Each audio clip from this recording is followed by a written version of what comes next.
What's up, beautiful people? Welcome to the channel Dance Culture Redefined, and I'm your host, Bless. So it's an amazing nation, and it's lovely to have you guys join me again today. So recently, I had an interview with an amazing personality, an OG in the dance industry. And while I was editing the video, I realized I didn't really do a proper introduction of his person. So I decided to record this to give you a brief about that achievement in the dance industry. Let me start with he being a pioneer of a dance style. I know you might be wondering, who is this person? He's not a person other than Nas Magnificent. And like I said, he's a pioneer of a dance style. I don't know if you guys understand what it means to be able to create a dance that is globally accepted, even by the Westerners who created the modern style with the scrum. He's a co-pioneer of the style Afro Block. And he's also an OG who has been using his platform to give other dancers the opportunity to be able to showcase themselves to the world. Also, he has one of the biggest, if not the biggest, dance community and dance show that is consistent for the past 7 years. Yeah, I think last month was a celebration of the 7th year that the show has been in existence. Other than the show Freestyle Friday with Nas Magnificent, and it's an amazing show.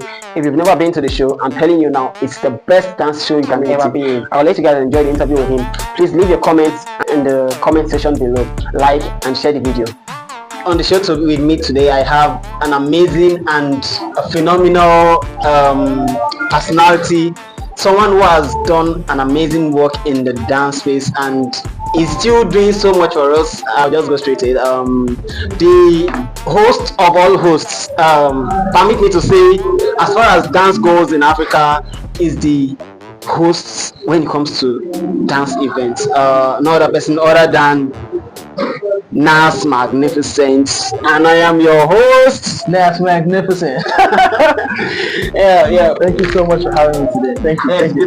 Around, Sorry at the time that you it's actually a privilege, and I have heard the fact that you even able to make time for us with the show happening now.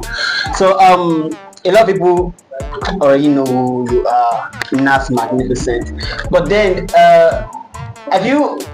It's still there's still this kind of I don't know that okay is just a host, but most people don't know like your impact on the dance community. So I want you to give us a brief information about yourself. Oh, okay. So you know when you say impact, I'm not sure what you mean. But okay. My name is Nas Magnificent. My real name is Nasir Mohammed. Yeah, my stage name, popularly known Nas Magnificent. I'm a dancer. I consider myself a dancer. Then I'm a dance promoter that transited into a dance entrepreneur. So when I say dance entrepreneur, is that I'm involved in everything that has to do with dance, the business side of it, the stage side of it. I mean the active, what's it called, movement side of it. Yeah. Packaging dance, selling dance, branding dance, exactly. Dance business basically. Yeah. And I know most people would see you once in a while you just dance, but most people don't know as far as business goes. At least it's no secret that you are an ambassador for Monster Energy. Like you. Yes, I'm the face of dance for Monster Energy, that kind of thing, right? So I'm working with Monster to promote dance in Africa, right? They have a show called Battle of the Moves. I help organize that show. I'm the dance PRO guy, get coordinator. Yeah, I'm the one they reach out to for ideas because I'm the dancer. Yeah, so and then they are also on Freestyle Friday supporting. So basically, yes, and I'm touring the country with them too.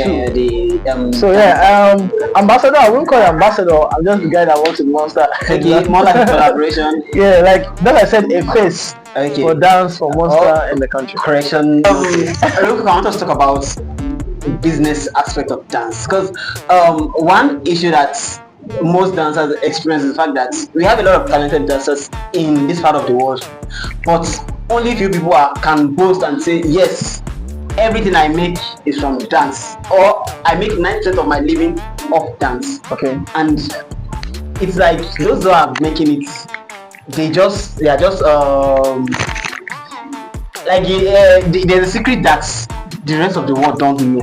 So I want us to talk Like about how do you make money in dance? Or? yes, like okay, what are the areas in which you can make money as a dancer? Either you're coming into the dance terrain, or you're already in it, probably a young dancer trying to. So I wouldn't like. First of all, the industry is not as big as other industries. Like it's not as big as the music industry yet. I wouldn't say we are at the bottom of the foot of the chain, but then we are not as big as we ought to be, but we are still growing. Right. So picking dance as a career, like picking only dance as a career and trying to survive with dance can be tough and will be tough. You get so first of all, know that it will be tough.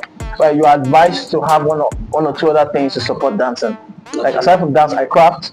Right, I do a couple of other things. You understand? Then that was how I was able to. The thought of this and how to make money with dance was how I was able to transit from a dancer to a dance entrepreneur. So I was like, okay, there are other channels of dance that we can look at to make money. So yeah, the business side of it, you need to understand the business side of dance. So I can just name a few things. For example, you can be a middleman. Middleman can also be called agency. Okay. You can be the guy that gets other dancers for people. Okay. Do you understand? So you know how to talk to brands, and then you have friends, dance friends, or colleagues that you can link them up. Then you always charge for that. There's a commission for that. You get agency fee, commission, middleman fee. You understand? That's the business side of dance. Right? You can also teach classes. That's another business side. Okay. Yeah, you can have workshops. You understand? Now you don't have to be the guy that knows how to really dance or teach the style. What you do is you know how to talk to the guys that can teach the styles. Then you know how to get the dancers, right? You get the studio, you put all that together, and then you find a way to get your commission out of all that. There are a couple of things like that you can do. You can sell dance merch. What else? I can think of, but a couple of things. Yeah, a couple of things you can do. But okay, you mentioned a lot of things from teaching dances, being a middleman, working as an agent, middleman, and taking classes, workshops.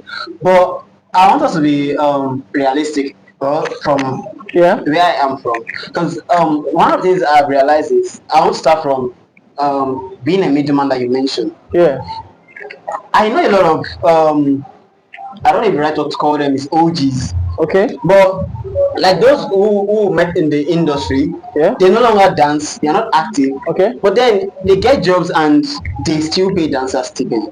And that is. Are you mixing that with dance business? Like yes, like now as a young dancer in the business, and I dance, but I don't have a connection to actually get a job directly. Now someone gets a job, and how do I source? Because most times when young dancers get jobs like that, they can't sustain on. Are you talking about the problem of being paid less? Yes, like and how to sustain the business if I'm coming in focusing on dance and I. When I say learn the business side of it, I also expect you to learn how to. Business side involves how to package it, how to charge. You get the pricing is important. Okay, what do I charge for this job? What do I charge this person? What do I gain from this person? Not everybody you take money from. Sometimes some people you will work on them based on what you can gain from them. You understand? There's some brands that or people that you work with, you know that okay, if you have this brand or this person on your page or collaborating with you, it will help your brand grow. You understand the idea? So you need to understand that okay, it's not everyone that's okay will pay you well. You understand? Then for the ones that you feel like they don't pay much, they are cheating people. That's a personality problem. That's somebody who's greedy. You can't do anything about that. You can only avoid that kind of person or not do the job. You understand? But you need to know what kind of job you do. You need to be able to price properly. You need to know the value that you're giving, and then be sure of those things. So basically, before you go into the craft, understand the business. You need to understand the business aspect of it. Yeah, you need Thank you very much for that. I'm hoping we'll have more time, some other time to really talk about it. Right? Exactly. I wish we had enough time. Right now I have to go. I still want to go into other things, but then I'll keep it short for now. And I'm hoping there will be more time next time to. Yes. Someone's wondering what's it doing. He's just catching everywhere. Today's Freestyle Friday. And I'm sure he will cover some of the clips. Being able to even grant this little is amazing. I'm like, so let's just do it. I came to change. I will let you go now, and hopefully next time we'll be able to do more. Thank you very much for so much granting us this, and I hope you've been able to learn something from little you shared with us. Thank you. God bless you. Very much, boss. Nice having you. Until next time, bless you.